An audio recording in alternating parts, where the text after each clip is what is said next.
and welcome to the Theater History Podcast. I'm Mike Leaker. Lorraine Hansberry's story is often framed as one of tragically unrealized potential. Her landmark play, A Raisin in the Sun, was the first work by a Black woman to be produced on Broadway, and it quickly became a key part of the canon of American drama. But, as the narrative goes, her subsequent dramatic output was curtailed by her death from pancreatic cancer at the age of 34. As our guest today reveals, that is by no means the whole story. Elise Harris chronicled the history of Hansberry's next major play, The Sign in Sidney Brustein's Window, for American Theater magazine earlier this year. The article appeared at the same time that a high-profile revival of the play, starring Rachel Brosnahan and Oscar Isaac, came to the Brooklyn Academy of Music, garnering positive reviews and new attention for this lesser-known work by Hansberry.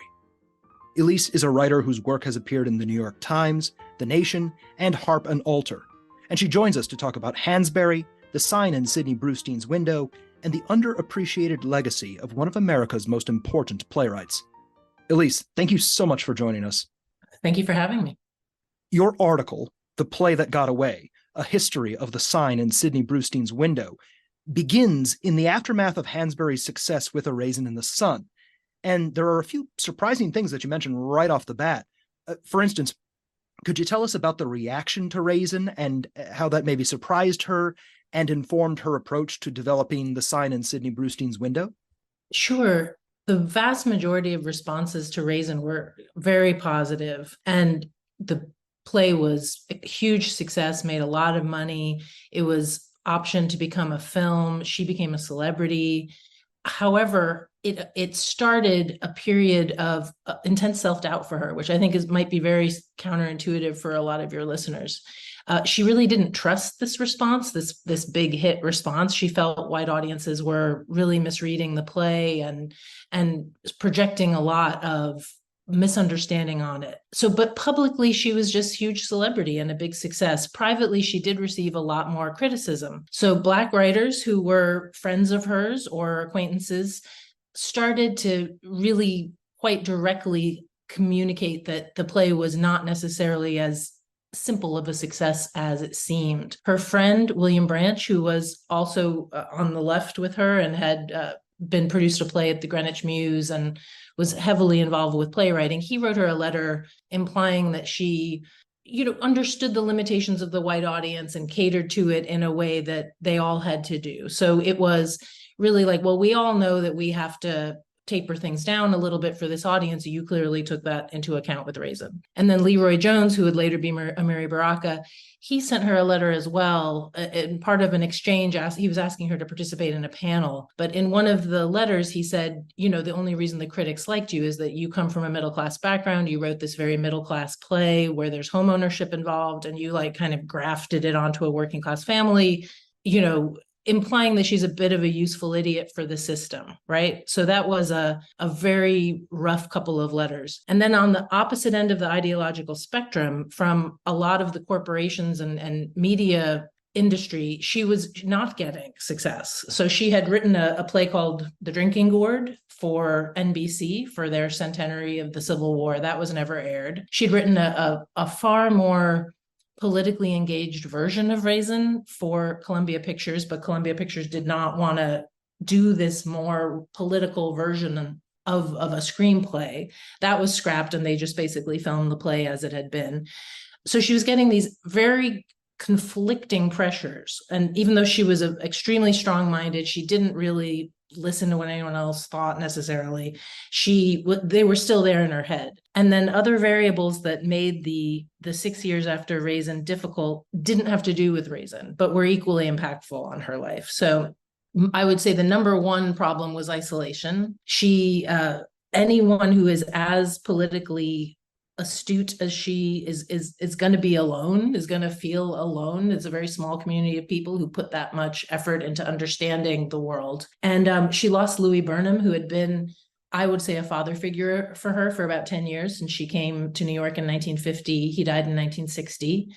And her private life was in disarray. She is estranged from Philip Rose, who had produced Raisin, because he had apparently not quite done what she wanted on the movie. And she was physically isolated up in Westchester County, so about an hour and a half from a lot of her friends. And politically, she was dislocated.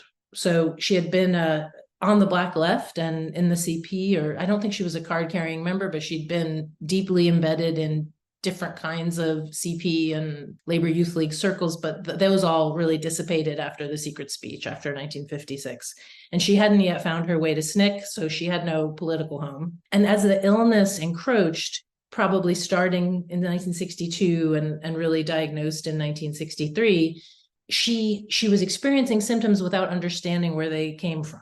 So she was much less able to write, castigating herself about this, and in that torturous position of not understanding why she was maybe having problems with focus. She was also taking Darvon and tranquilizers for the pain, and those she knew at the time they hurt her work, but she was in physical pain, so what was she going to do? And the last part of this kind of illness variable is that Jane Wagner said that fame had hurt her. She had a really strong reaction to becoming famous that Jane Wagner said she had seen other people have. It can be really unsettling and confusing and frightening for people, I think, how differently everyone reacts to you. And Wagner felt that had really thrown her off. Yeah, you mentioned the playwright Jane Wagner, and as I understand it, this is a pretty underreported aspect of Hansberry's life. Around this time, she's in a relationship with Wagner. Could you tell us a little bit more about that and maybe how it affects our understanding of Hansberry? Sure. Wagner was one of several people in relationships with Hansberry. Hansberry remained married to her husband, Robert Nemiroff, who she loved very deeply and was very tied to professionally. So the kind of maybe space sometimes you take either during a breakup or a divorce to get sort of your own standing on your own ground. She wasn't really able to do that because professionally they were so intertwined. Hansberry was also seeing a woman named Dorothy Secules, who was 15 years older than her, an executive at a candy company, and somebody who was also a stabilizing force in Hansberry's life, much like Nemiroff. However, Hansberry had two emotional patterns in her life. She loved having these stabilizing people like Nemiroff and Secules. She really needed them. And she was also always entranced with a third person, typically a different type of person, who maybe was elusive and mysterious and perhaps sending mixed messages or confusing messages. And I think that pattern helps you understand the last 6 years of Hansberry's life a little better.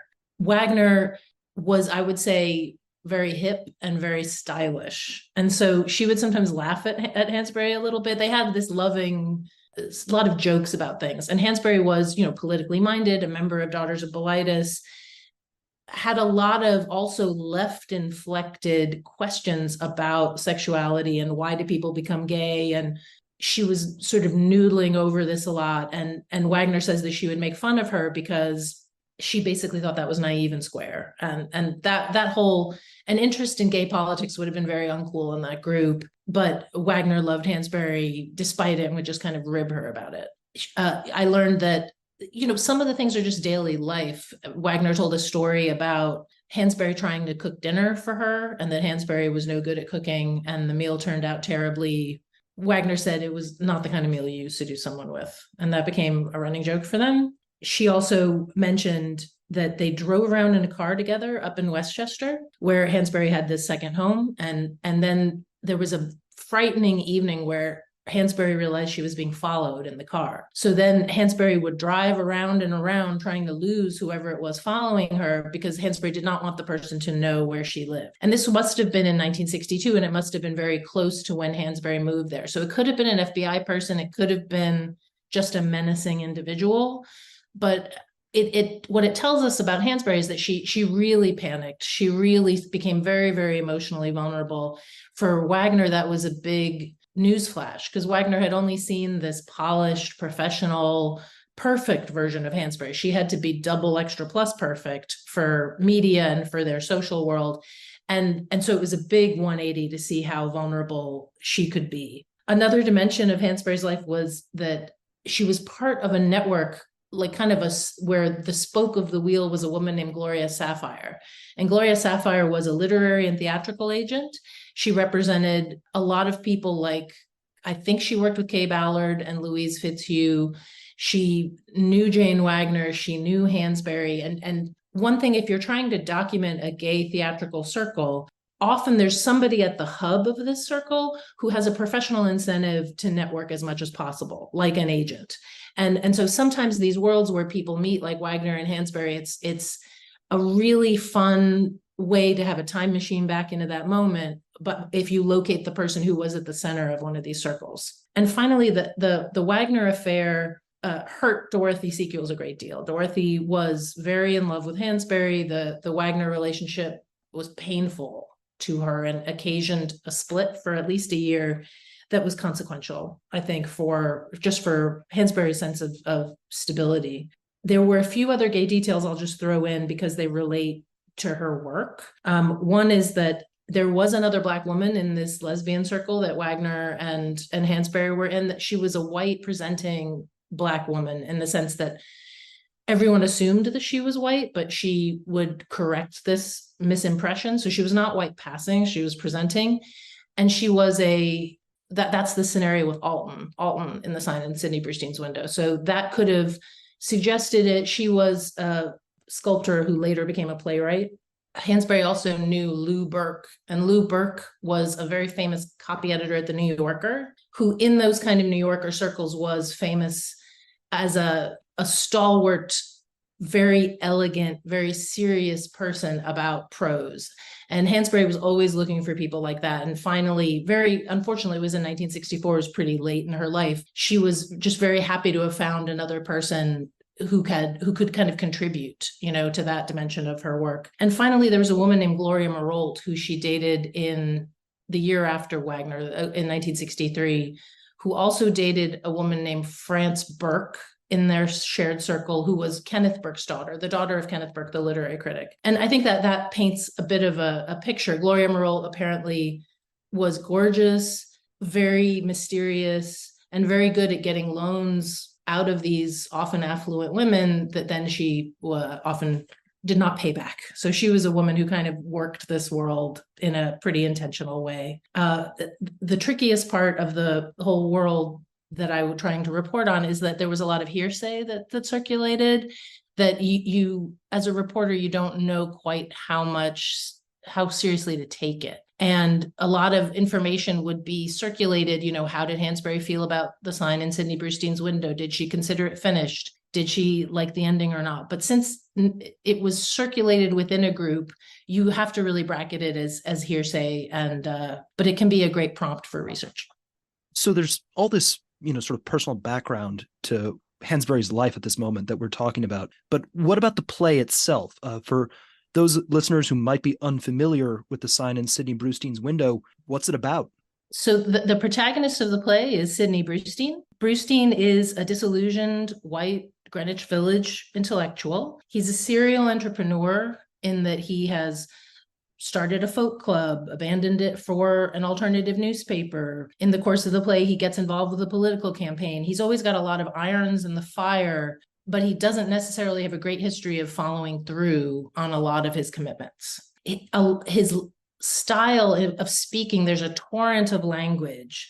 And the torrent of language, he's arguing with people, he's debating points. You can tell that there's a level where he can be trying to drown out emotion, drown out feeling and thought with this facade of intellectuality, almost compulsive, argumentative nature. His narrative arc, the first act really establishes his world. He gains new hope through this possible Wally campaign. There's also a couple other sort of hopeful incidents, romances in the play. But then his hope is defeated in the most gruesome imaginable way. And then there's a tragic third act that ends in conflict and death and a promise to fight. His wife is Iris. Iris is an actress, an aspiring actress, and she works as a waitress. Like a lot of couples in this kind of bohemia, their happy marriage, their home with her cooking and his talking, it attracts a bunch of other single people who come over for dinner and company a lot. So they are sort of if these are the parents, they've got all these kids that come in and out of the environment. And one of them is Alton. Alton is a writer who writes for this alternative newspaper, Sidney's paper. He works in a bookstore. He's a former communist, now just kind of unaffiliated leftist. He's white presenting, but he's Black. He's an activist and a writer who loves Sidney's sister-in-law, whose name is Gloria. Gloria is a call girl, but everyone keeps this a secret from Alton. And that becomes a really important plot point. Alton persuades Sidney to endorse their progressive friend Wally, who's running for local office. The sign in the window is the sign that Sidney puts opposing bossism, supporting Wally in the window. And the choice to engage politically starts a chain of events that ends very, very badly in the play. Wally, it turns out, is really bought and paid for by this political machine that is sort of a hybrid of Democratic Party politics with organized crime, which was the case with Democratic Party politics in the Village at that time. They were inextricable with Frank Costello and other members of organized crime. And narcotics were not prosecuted in any meaningful way at that time. So Sidney learns that Wally is owned by this machine and that he's been a credulous fool to believe in Wally. Alton confronts him about this lie of omission about Gloria, and Sidney has to realize that he really betrayed a friend by not disclosing this information. Iris loses respect for Sidney largely because of the Wally foolishly believing in someone. And she gets involved with another guy who can help her professionally. So he's really devastated by this. There's a great scene where Sidney comes to realize he had underestimated his sister-in-law, Mavis, or he had just really caricatured her as one-dimensional. And he loses a lot of these people from his life. He loses Iris, he loses Alton. Wally is not who he thought he was. And then after he tells Gloria that Alton knows about her and has decided not to marry her after all, Gloria commits suicide. And then when he tries to confront Wally, like, you've betrayed me, you've betrayed our friendship, you've betrayed the movement, Wally says, if you really come out with this in your newspaper, you're going to lose your job as well. You're going to lose this newspaper that is your identity and is your income. So then the ending is Sidney pledges to fight Wally. I think there might be some ambiguity on whether he's going to follow through, but that's the plot. And then in terms of the quality of the play, people argue it's uneven, but that it has great parts. And anything with Mavis in it, everyone agrees is really great. And a lot of that has to do that Mavis is probably built on Mamie, who was Hansberry's sister in real life. And the sort of square sibling coming to visit her hip friends is just always good comic material. The mood of the play of The Sign in Sidney Brustein's window, the mood is very different than A Raisin in the Sun. It's a play about the death of idealism and a very low point for idealism between the Secret Speech of 1956 and then 1965 when the New Left came back again. There was this sort of malaise, and all of the people who'd been on the left on some level give up for maybe a period of 10 years, or at least are much more at a loss as to where to go. And you see that in the play. So Act One has this circular firing squad where all the different members of this community are insulting each other, but with rapier wit in zingers that would not be out of place in a drawing room comedy. A lot of the critics would single out Act One as especially successful. It's full of Ibsen references, some of which are very obvious, like Iris's dance, and some of which are much more subtle, like the Wild Duck references. Then you're really getting into the character of Sidney as much as possible. You see a kind of moral belligerence where he uses his knowledge, his morals, his ideals as weapons against the other people around him. And you can tell he's also trying to handle that cognitive dissonance of being the deluded liberal whose reality doesn't resemble these ideals. The ending is a really complicated question, and it aligns with this larger question of whether the play was finished. Different people interpret it differently. So my friend Michael Anderson experiences the play as a tragedy, where there's this final scene of enlightenment, and that Sidney comes to see what a sort of essentially what a dilettante is and how profoundly he doesn't align with who he thinks he is, and that's a moment of sort of cold sweat clarity. Other people argue it's an open text where the audience is meant to go home and debate what happened next, and it's not necessarily meant to be clear where these characters go. But either way, it doesn't really work dramatically, whichever direction she was trying to go. In terms of sort of inspirations, sources for this play, you mentioned Ibsen, and I just think that's so interesting because you think of Hansberry's contemporary Arthur Miller, and of course, Ibsen always comes up in discussions of Miller. You don't usually hear inspirations like Miller, like Ibsen. Maybe it sounds like there's a bit of an element of O'Neill's The Iceman Cometh, but it's really interesting to hear this because you don't normally hear those names in connection with Hansberry's. I'm wondering what maybe in researching this did you sort of understand about where she's drawing inspiration? So for the Iceman Cometh, her exposure to both this lesbian group and all of her former CP Labor Youth League friends who had really didn't quite know where to go after the secret speech, it inspired her in her thoughts. And these were just organic connections where she's like, it's a death house. This is a death house I'm in. Part of her was like, I need to get out of this world. It's gonna ruin me. Or, she was used to the Black Left. She'd spent a long time with Louis and Dorothy Burnham, with the people around freedom. There was a real, as she always called it, triumphant mood and sense of insurgency. But she married into what I would say the white left. And then she, had a relationship with people that took her into this lesbian group. And her mind worked so theatrically that she would think in terms of analogies. And so she was thinking about Eugene O'Neill initially, and the Iceman Cometh specifically, the sense of lapsed anarchists, like in the Iceman Cometh, there's these overlapping narratives, and you've got these drunk people that are just talking their pipe dreams and fantasies. And she felt that in these worlds that she was in between 56, I would say between 53 and when she wrote the play. But then for the Ibsen, I don't have any documentation of where this was coming from, except that the references to Nora's dancing is so obvious that I feel that kind of goes without saying. There are two dance sequences in Sign that really directly quote Nora in different drafts of the play. She at one point she has Iris say, I'm like an inverse Nora. I'm going back into sort of male ownership or whatever. There's a reference to Dr. Stockman in a draft where somebody accuses Sidney, you're like the new Dr. Stockman, you just want to expose truth in a newspaper. So that's similar, to the enemy of the people. And then the references to the Wild Duck are much more literary. So there's a sequence where at the very end, the reconciliation of the couple, and they say, this is going to make us stronger. We're going to find some strength through this. That's a very close to the ending of the Wild Duck. And there's also a scene where Sidney confronts Alton, and Alton's like, I can't marry Gloria. There's absolutely no way. She's a sex worker. She's a prostitute. She's been passed around.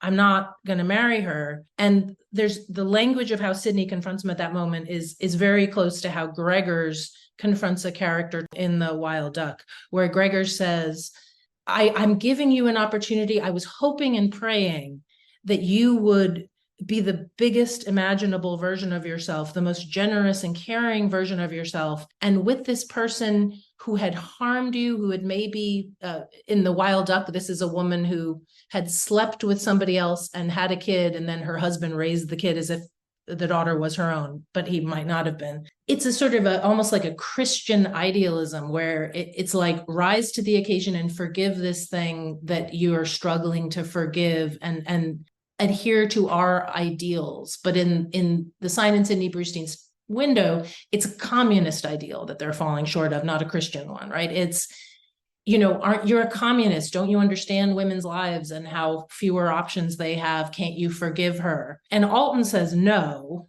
but it's a scenario directly from the Wild Duck. So that's the play itself and some of its inspiration. I understand that it also, in terms of actually getting this thing on stage to its premiere, Could you tell us a little bit about how they tried to get the sign in Sidney Brustein's window to its opening night and what they had to go through? Yes, it's an incredible story. So their initial producer director was Hal Prince, who was already a big deal. Not as he was, it was pre-Sondheim, but he was very, very successful. He had an incredible list of investors and a Rolodex of theatrical talent that it's hard to match. He was talking to Rod Steiger. I don't think he got a commitment from Rod Steiger to be Sidney, but he was chewing it over and eventually declined, saying that he didn't believe in the play, didn't think it was finished, but also didn't think she knew exactly narrowly what she wanted to say. That delayed things, I would say, that created a delay while Rod Steiger chewed it over. Prince also asked Hansberry to make significant cuts and revisions. This would have been in 63. She did not make these revisions. She, again, likely the cancer probably created a lot of cognitive decline. And it didn't help that she didn't know she had cancer, because then she's just blaming herself. But she did attend, for example, she went to an event at the Actors Studio during this time period when then Prince had asked her to focus exclusively on the writing. The word got back to Hal Prince that she was seen at the Actors Studio, and Hal Prince broke off the relationship. He said, "You're not being serious. You're off running around when I need you to have your head down." And that broke that relationship. She was pretty devastated, but also felt that, she was being pushed to do this faster. And, now we know for very good reasons, and Emmeroff had great reasons to be accelerating this, but she didn't know what those reasons were. But anyway, time was of the essence. So Nemiroff engaged Carmen Capalbo pretty quickly. Capalbo also asked for revisions. Anderson interviewed Capalbo, and Capalbo told Anderson that Hansberry was very receptive to the request for edits, very receptive, said, "Thank God someone really read the play," because she was having problems with it. So she needed and wanted an interlocutor. She was not this was not viewed as some kind of illegitimate request. But while she either did or didn't, revise, he engaged Mort Sahl. And Mort Sahl was maybe the worst part of all of this. So Mort Sahl was so close to what Sidney was, and Saul himself recognized the commonality with Sidney. He was like, "Yeah, this guy is me," with perhaps a little bit less of a need to joke all the time, or, he doesn't need to take things in the direction I do, but I get who this guy is. I know him. However, Mort Sahl was not an actor. So he was unaccustomed to the tradecraft, to the work of the job. He couldn't memorize lines. He'd only ever improvised or written his own lines. He couldn't memorize somebody else's lines. Working in an ensemble was totally foreign to him. He wasn't participating in the team building dynamics that the rest of the cast was doing, and that seems to be really essential to a production working. He was not used to taking direction. So there was a tremendous amount of conflict with Capalbo. Mort Sahl, a stand-up comedian, is not used to anything but maybe the audience's prompts. So when Capalbo would give him instructions, he just would sort of be like, "Why are you? Who do you think you are?" And it descended to a point where there was so much conflict that they had such a fight one day that Capalbo at one point offered his hand for a handshake to Sahl, and Sahl would not shake his hand. And then Mort Sahl, he eventually made an ultimatum: it's him or me, it's Capalbo or me. And no one really knew how to handle this situation. Meanwhile, Hansberry is not making the cuts, not making the revisions, in and out of the hospital throughout the summer of 1964, seriously hospitalized. After opening night, she would go into a coma immediately, like 2 days after opening night. So unfortunately, between those two things, it was really hard to get this plane off the ground. And Mort Sahl eventually was in such stress that he ran away to LA. He ran away to California, I'm pretty sure, to LA, to see his own therapist, because he just overwhelmed with the stress. And he went kind of incommunicado, and he didn't give a clear answer of whether he was leaving the production or not. So they finally fired him. Capalbo quit in dismay. They hired Peter Cass as a new director who had a Clifford Odets background. And then they hired a new lead, Gabriel Dell, 8 days before opening night.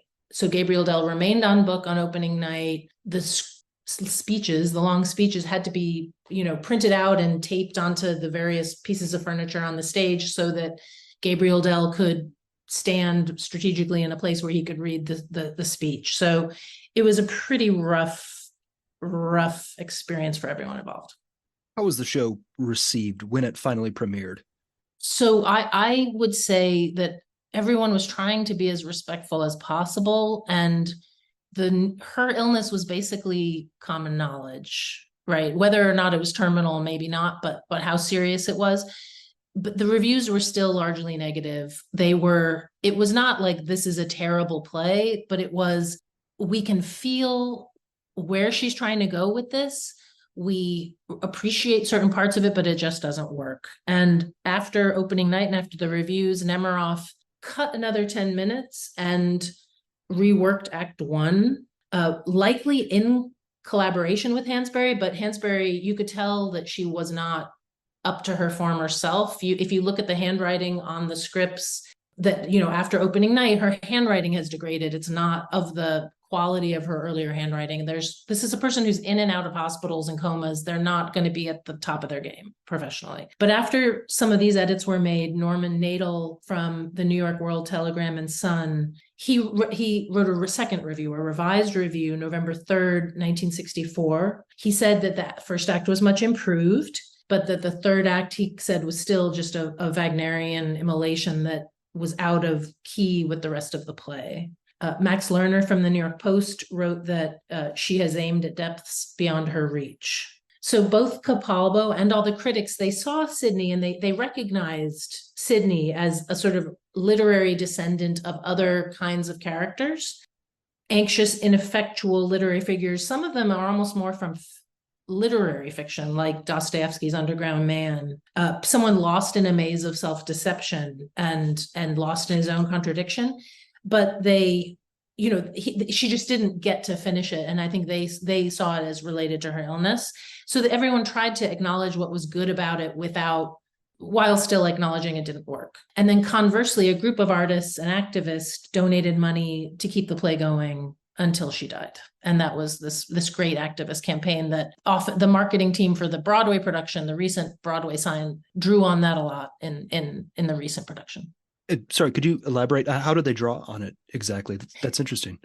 Well, when you went to the Broadway production, there's like a QR code that's, when you scan the QR code, it went to a history of the play that largely emphasized this celebrity campaign to keep the play going that Mel Brooks and Anne Bancroft had been very instrumental in. They reproduced the ad in the New York Times that had been that Mel Brooks and Anne Bancroft had placed as well as other celebrities to keep the play going. I think Oscar Isaac would emphasize, there's something rebellious about supporting this play, the idea that you're going against the grain to support this sort of subversive political work that people can't handle. And they made little buttons for people to wear with Lorraine's picture on it. They just invoked a lot of a sense of like a grassroots group of people came together to try to preserve this out of love. And you, 2023 audience, can somehow vicariously participate in that. That's really cool. You're talking about the play and where it came from in Hansberry's life and all this, but you're also referencing, looking over notes, revisions, documentary evidence. I wonder if you could maybe share with us a little bit what that process was like. For instance, I understand your research brought you to this little-known preface by Hansberry that was never published. It sounds like this process, this research that you were doing, gave you all these new insights into the play and its background. Yeah, I loved this preface. There was a folder at the Schomburg for just sort of leftover random pieces of paper from her Sidney period, the Brustein period. And she had published a public preface in the New York Times where she really had her public intellectual hat on. She was saying in the time of the Bay of Pigs and the obsession with French intellectual theory or Jack Kerouac, I am here to articulate this other position. She was really trying to engage publicly and politically with all the great minds and the quote unquote great intellectuals of her time. But this personal preface, it's the sentimental side of Hansberry. It's the personal side of Hansberry that made her an artist and not just an intellectual. Not that there's anything diminutive about being an intellectual. She loved folk music and found great emotional richness in all of these old songs. this was back in the early 50s, so well before it became sort of Bob Dylan, Columbia Records mass. It was a really rarefied phenomenon, I would say, that was still, Pete Seeger and Camp Unity and small folk addict networks. She used the word addict about her relationship to this music. She got permission to use 3 Joan Baez songs in the play. And in this preface, she talked about her love of folk music and going from club to club until so late at night that they were always kicked out. And then she and her friends would continue to just sing folk songs by themselves. So that creates, I think, a different understanding than maybe most people have of Hansberry.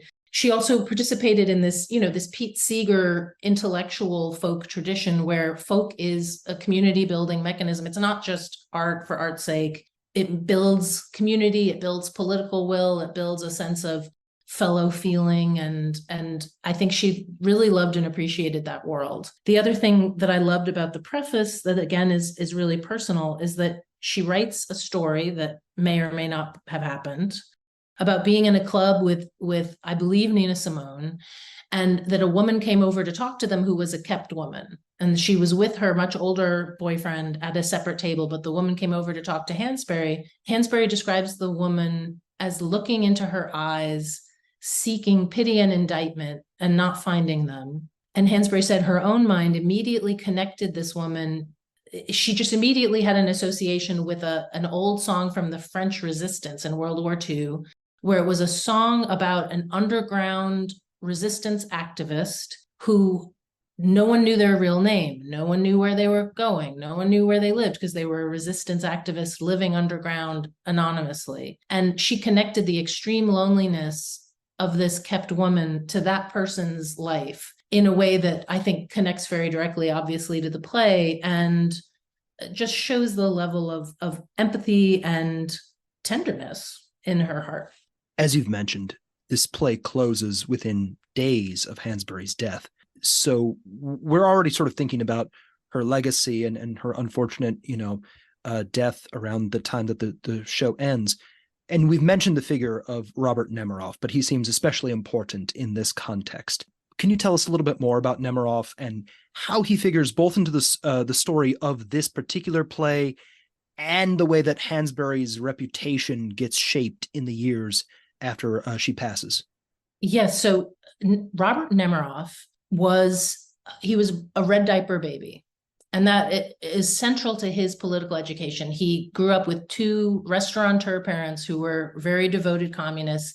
He was raised within the Labor Youth League. The Labor Youth League was the Communist Party youth group that was largely devoted to leadership development. So the idea is that young people needed to learn skills like how to organize a protest, how to organize a newspaper, how to organize any other kind of educational event. They were also receiving a tremendous amount of left political education. So Bobby and his brother Leo were both raised in this organization. Other people in that group included Douglas Turner Ward, Harold Cruz, Audre Lorde, Clarence Jones. And then an adjacent person was Claudia Jones, the great leftist from Trinidad who eventually got deported for her Communist Party affiliation and had to go to England. But Claudia Jones was significantly older. She was maybe 15 years older than the rest of these people. But a lot of Black leaders got raised up through this group, even though they were also very critical of it. And Hansberry came in through Nemiroff to this group. Nemiroff went to NYU and then was a literature grad student there. He took on various freelance jobs. He worked as a book publicist at Avon. He handled a lot of music, sort of A&R deals. Come around 1952, Hansberry was under significant family pressure to return to Chicago.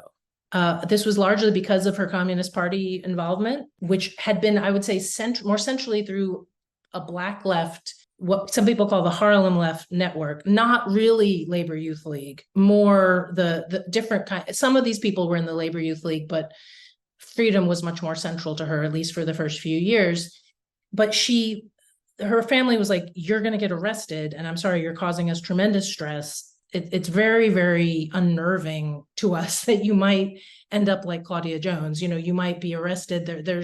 we don't really take any of this seriously, but even though we think you're following a fantasy, this could be really consequential for you. So marrying was a solution for her to stay in New York City.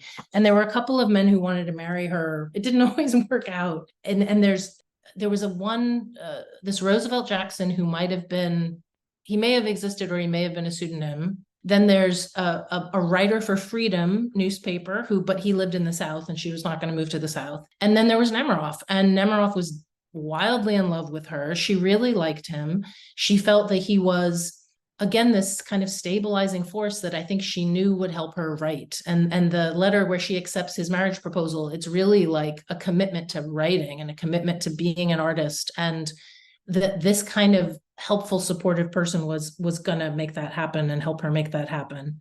He provided financial and emotional support that was central to A Raisin in the Sun getting written. A Raisin in the Sun would never have happened without him. He had adapted a song, an old stevedore song, as a pop hit. So a sort of what you would call under the folk umbrella song.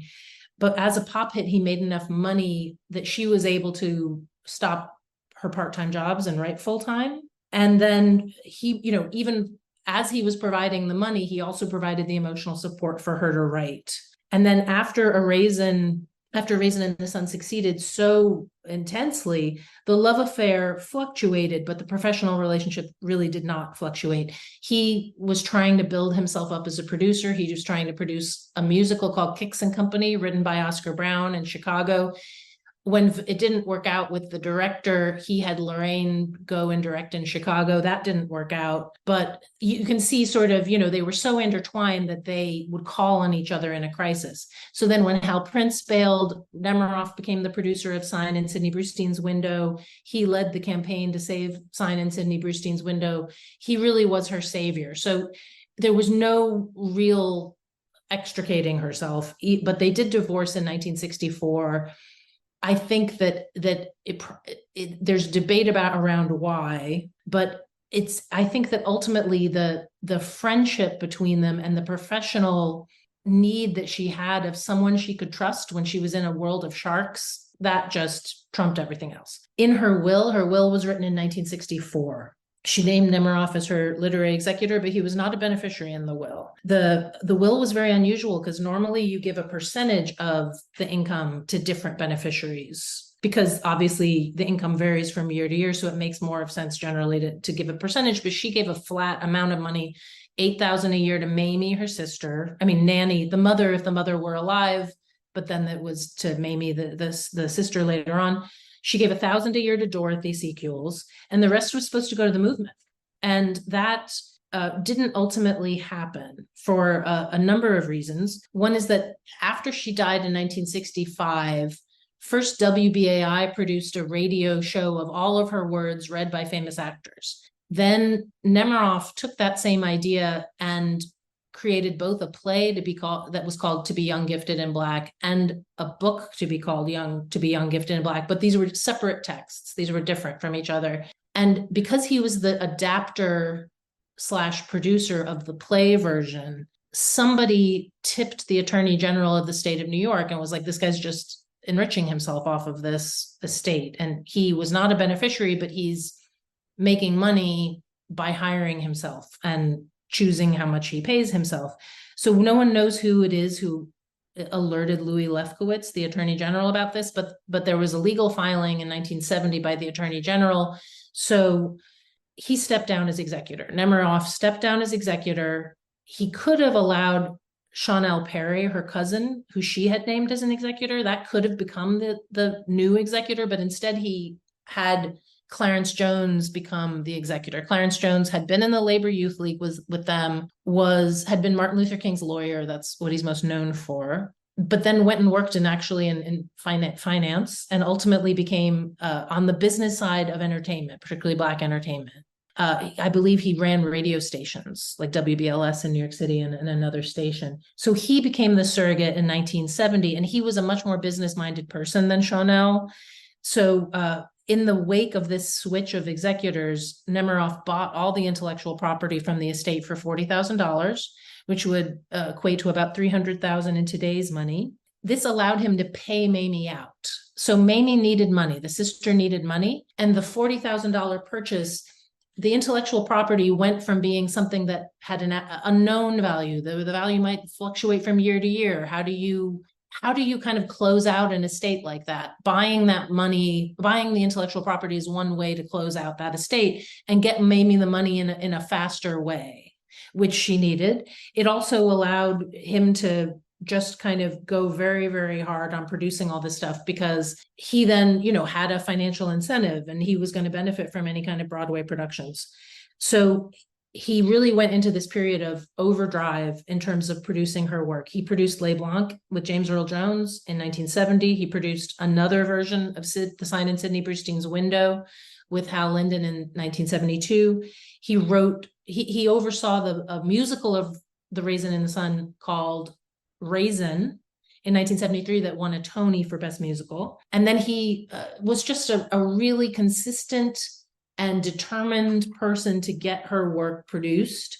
It didn't always work, but he was always trying. And then finally in the 80s, he worked with Roundabout to make a version of the play that eventually got on PBS. And I would say between the PBS TV version of the play and the movie of the play, that really locked in her legacy. That really locked in A Raisin in the Sun as a classic in a way that almost only a movie can do. And so all of this is fantastic, right? And you just have to ask some questions about the money. You can't be responsible if you don't, but while recognizing he did make a great contribution. The one caveat is that his sensibility was a little more commercial than hers. And while having your income depend on getting her work produced, it lit a fire under him and he made more effort. It also creates a temptation maybe to do more commercial versions of her work. And it's a catch-22. I don't know, because sometimes you feel like he really did make a version of Hansberry for each decade that suited the sensibility of the decade. And then in other ways, you could argue that some of these productions compromised her work. Yeah, and speaking of sort of a new Hansberry for each decade, what's happened with The Sign in Sidney Brustein's Window? This work that, as we've been discussing, really sort of seemed like it was considered at the time as a sort of a missed opportunity. What a shame that Hansberry was ill, wasn't able to maybe turn it into the play that it could have been. But as you write in this article, over the last decade or so, there have been some pretty high-profile productions, culminating perhaps in the one that we've been talking about with Oscar Isaac and Rachel Brosnahan. What's going on here? Why do you think theaters are rediscovering this work at this particular time? Hansberry, I'll give a quick kind of recent history of these productions. There was a production in 2014 at the Oregon Shakespeare Festival. Annie Kaufman was originally supposed to direct that with Louis Douthit as the dramaturg. Then in 2016, Annie Kaufman did it at Goodman Theater in Chicago. It was supposed to be in New York before now, but the pandemic intervened. Why now? I mean, there's a financial crisis in nonprofit theater that's related to audiences aging out or dying off, and a lot of these nonprofit theaters are reducing the amount of production, the number of productions they do, or just closing altogether. This has created an opening for people, for theaters to make more experiments and attempts to bring new audiences in, younger, more diverse audiences. Then I would say after 2020, after the George Floyd protests and We See You White American Theater, that also creates an incentive for theaters to stage works by Black playwrights. I've noticed a difference between how this play was staged and then, let's say, the Alice Childress revivals. The commonality is that with the Alice Childress and with this, there's a time machine quality that's very alluring and enticing to audiences, where some of these plays you really are brought back into worlds that you don't see represented. It's hard to go back and meet those people. But with Sidney having a largely white cast, it does sort of, you do think, oh, you can get an Oscar Isaac in here. You can take this in a direction where it's presented a little bit more as like a story of a marriage in a way that will appeal to a broader type of audience. And that, again, is that catch-22 in danger of, you want people to see it and you want people to to feel a connection to it. And then you always have to double and triple check with yourself whether you're not centering the essential character of Sidney and his feelings and his emotional dislocation and his emotional arc and how you market it, how you understand it. What about more broadly? I mean, you're talking about how Nemiroff's efforts kind of helped to cement A Raisin in the Sun, maybe posthumously, as this sort of great American play. But why do you think it's so important to understand Hansberry beyond just the context of her single most famous play? What do we get out of putting her career in that bigger, broader context? When you have more than just A Raisin in the Sun, when you juxtapose all three of the plays that I consider mostly finished, A Raisin in the Sun, Sign in Sidney Brustein's Window, and Les Blancs, you see patterns, you see similarities among them, and you also see differences. And one of the similarities is that they're all family dramas, and they're all especially fixated on this question of a paternal legacy and how it influences the next generation. In Raisin, on the one hand, I would argue that Raisin is ultimately a functional family. There's all this strife, but by the end of the play, this moral inheritance does successfully get passed from like grandfather to father to son. And you have Travis, you have a son who is a figure of hope and a figure of the future. The universe of Sign is still family fixated, but much bleaker. The family is shredded. The marriage breaks up, or the Alton Gloria relationship never ends in marriage. The father of the three girls, the three women, Iris, Mavis, and Gloria, the father must have been such a remote figure that none of the three of them really knew him. And they all have their own unique idea of him, which is a sign of an ambiguous or confusing legacy. Whereas in Raisin, the legacy is crystal clear. You don't unfortunately learn anything about Sidney's family, which probably would have helped a lot. And then in Les Blancs, it's again a family conflict. The family is there's a fratricidal ending, but there's also the sort of a white dimension of the family where the protagonist has a white woman who played a sort of quasi-maternal role to him, but has to die according to the plot of the play. So I would say that there's a sense that people you love and people who played a familial role for you may have to die if necessary political events occur. But there's still this family drama among all three of them, except that then there's also all of these differences. And I would say that all three of these plays represent different parts of Hansberry's psyche, different moods, different modes psychically. She had insurgent, optimistic, triumphant moments. She had despairing moments. She had moments of shame and guilt. And so I feel that you really get to know her better by seeing all three of these plays. And from my kind of sentimental perspective, I feel like I know her better as a person, but I think academics will know her work better having all three plays in mind. And the last thing I would hope to come from a broader sense of her work is that particularly Sign, I think, would be an amazing pedagogical tool because it's unfinished. And unfinished plays can sometimes be more fun because of the endless speculation they induce about what would she have done next, or how did these characters act after the play ends? What do you think about this plot line? I feel that if you're learning literature, or if you're learning how to be a playwright or a dramaturg, this just could be a tremendously useful pedagogical device. And I hope that people look at it more because it can really kind of create a spark creatively for people. We'll post links in our show notes that will let you read Elise's article in American Theater, as well as learn more about the sign in Sidney Brustein's window. Elise, thank you so much for telling us more about this underappreciated chapter in Lorraine Hansberry's career. Thank you for having me. We'll post links in our show notes that will let you read Elise's article in American Theater, as well as learn more about the sign in Sidney Brustein's window. Elise, thank you so much for telling us more about this underappreciated chapter in Lorraine Hansberry's career. Thank you for having me.